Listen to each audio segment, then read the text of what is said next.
Hi అండి, నమస్తే. Welcome to ఐరో హోమ్ స్టైల్ కుకింగ్. ఈరోజు సాంబార్లోకి, పప్పులోకి, రసంలోకి సైడ్ డిష్గా ఉండే దొండకాయ వేపుడు ఎలా తయారు చేయాలో చూద్దాము. చాలా బాగుంటుంది సైడ్ డిష్ కింద. డెఫినెట్గా ట్రై చేసి చూడండి.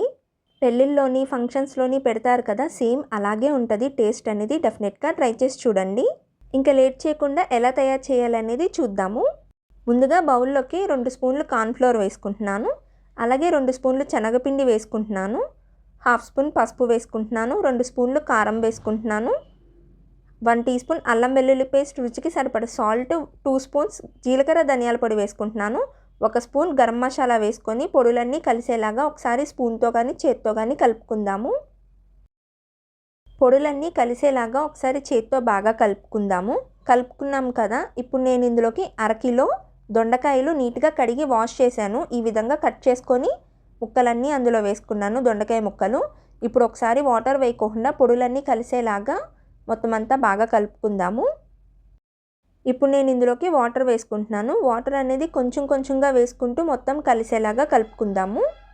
వాటర్ అనేది ఎక్కువ వేయకుండా కొంచెం కొంచెం వేసుకుంటూ కలుపుకుందాము. చూసారు కదా, ఈ కన్సిస్టెన్సీతో ఉంటే సరిపోతుంది. మీకు జోరైపోయినట్టు కానీ అనిపిస్తే కార్న్ఫ్లోర్ కానీ బియ్యపిండి కానీ కలుపుకోండి, మీకు సరిపోతుంది. ఇప్పుడు డీప్ ఫ్రైకి ఆయిల్ పెట్టుకుందాము.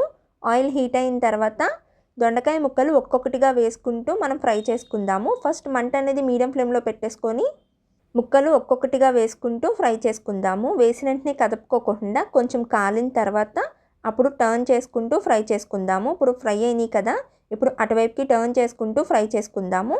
దొండకాయ ముక్కలు లోపల దాకా ఫ్రై అవ్వడానికి కొంచెం టైం పడుతుంది. మంట అనేది హై టు మీడియం ఫ్లేమ్లో పెట్టుకుంటూ ఈవెన్గా ఫ్రై చేసుకుందాము. దొండకాయ వేపుడు పప్పులోకి, సాంబార్లోకి, రసంలోకి సైడ్ డిష్ కింద చాలా బాగుంటుంది. డెఫినెట్గా ట్రై చేయండి. చూశారు కదా, మన దొండకాయ వేపుడు మంచి గోల్డెన్ కలర్లోకి వచ్చేసింది కదా. ఇప్పుడు సర్వింగ్ బౌల్లోకి వేసేసుకుందాము. చాలా టేస్ట్గా, చాలా రుచిగా ఉంటుంది పప్పులోకి, సాంబార్లోకి. మిగిలిన దొండకాయలని కూడా ఈ విధంగానే ఆయిల్లో వేసుకొని ఫ్రై చేసుకుందాము. ఫ్రై అయిపోయింది కదా, ఇప్పుడు సర్వింగ్ బౌల్లోకి వేసేసుకుందాము. అంతేనండి, సింపుల్ అండ్ ఈజీ దొండకాయ వేపుడు రెడీ అయిపోయింది. ఒకసారి ఇలా ట్రై చేయండి, చాలా టేస్ట్గా చాలా బాగుంటాయి. పప్పులోకి, సాంబార్లోకి, రసంలోకి సైడ్ డిష్ కింద చాలా బాగుంటుంది. డెఫినెట్గా ట్రై చేసి చూడండి. మా వీడియోస్ కానీ మీకు నచ్చినట్టయితే లైక్ చేయండి, షేర్ చేయండి, సబ్స్క్రైబ్ చేయండి. మా వీడియోస్ ఎవరైనా కొత్తగా చూస్తున్నట్టయితే ఛానల్ని సబ్స్క్రైబ్ చేసుకొని పక్కన ఉన్న బెల్ ఐకాన్ని క్లిక్ చేయండి. మా నోటిఫికేషన్స్ మీకు వస్తాయి. Thanks for watching.